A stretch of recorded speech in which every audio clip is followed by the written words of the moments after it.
Portland Timbers lose 2-0 at Allianz Field. It remains a stadium they have yet to win in 9 attempts. And these games on the road, for me, simply come down to not having the offensive punch to garner 3 points, let alone 1, away from home. We didn't hit the target with our shots. We weren't ruthless enough with our 1v1s, and we weren't ruthless enough with, obviously, Cole's chance. And so if you don't do those two things, forget anything else, then you're gonna struggle to win games of football. And I'd say that that's my frustration and the frustration of the team. Yeah, I think we were solid in the first half, keeping the ball. I think we can be even more aggressive with the ball when we have it. Trying to create chances, but in the second half we just didn't get those opportunities, and I feel like we just didn't flow on the ball like we did in the first half. The frustrations with Anthony stem from seeing what he is capable of. He was the Timbers' best attacker, sight unseen, in the early parts of the 2025 season.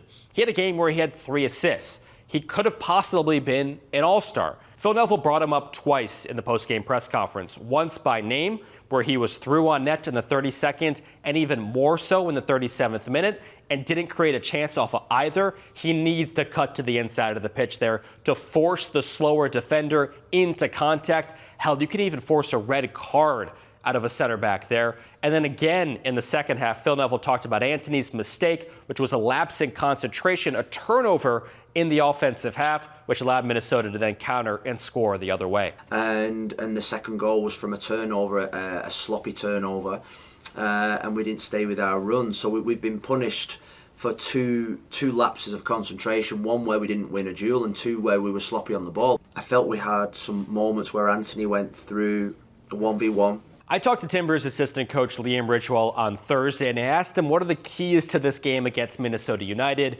and he talked about the transition phase of this game. And boy, was he right, because it felt like 75% of this game, and essentially the entire first half, was played in transition. And that is best laid out on Minnesota United's second goal, where it is perfectly well worked from Pereira to Chonkalai, and then a cutback ball right in front for Yeboah to simply tap it in. And it frustrated me because the Timbers had counterattack chances too. Beyond Anthony's clear on net chances in the 32nd and 37th minute, even after the Minnesota United goal, which it was 2-0, Aravena and Kelsey had a 2-on-1 where Aravena passes it right to the man in the middle. And then 5 minutes, maybe not even after that, the Timbers have plenty of bodies forward attacking off of what was an unsuccessful Minnesota United corner kick. And Velda's pass does not go into the path of Ari Lassiter. It slows down the entire attack, and then his ball to Cole Bassett dribbles over the end line. Overall, Portland is just not ruthless and decisive enough on these counterattacks,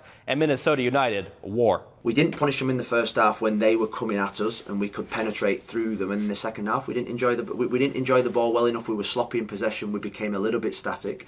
And if you're not ruthless in front of goal, if you're not taking your chances, then you're going to get punished. And I feel as if that was the story and narrative of the game. Bringing my notebook up for this one because there was plenty of memorable moments from this game that are going to be forgotten in 48 hours' time.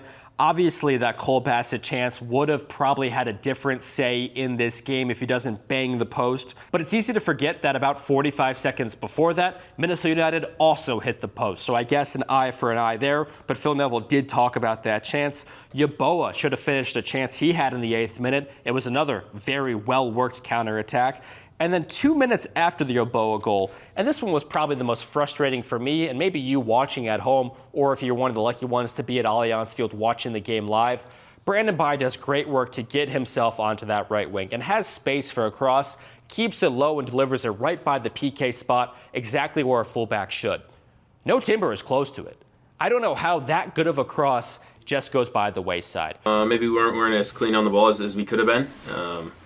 We talk a lot about getting guys around the ball and playing when we're close to it, and then along with that when we lose it, fighting to win it back as quick as possible, and credit to them. They did exactly that. The Timbers' talent far exceeds where they should be in the table, but they are where they are in the table because of their road form. And what was frustrating was that Portland was the better team through the first 15 minutes of this game. They were forcing turnovers high up the pitch, but they weren't able to even get a shot on goal off of it. There are things in this league that you have to do when you're away from home. And winning your duels, being hard to beat by winning those duels. is one, and then the ruthlessness, the quality in the final third, the quality of your best players in the final third to take the extra pass, to make sure that they hit the target with their shots. And I think that's where I feel as if we've been punished. And I said to him in there that we need to learn very, very fast now, because if not, then the next 2 weeks are going to be really difficult. I firmly believe in this run of games that we've got the structure, we've got the players to cause problems, to pick up points. That'll do it for the Portland Timbers post-game report. For anything I've forgotten to fill in all the gaps, be sure to check out the Timber Review podcast. There'll be a live, long one on Tuesday morning with myself and Adam Booker, and also read the Timber Review for more coverage and content all week long from this game and previewing San Diego FC next.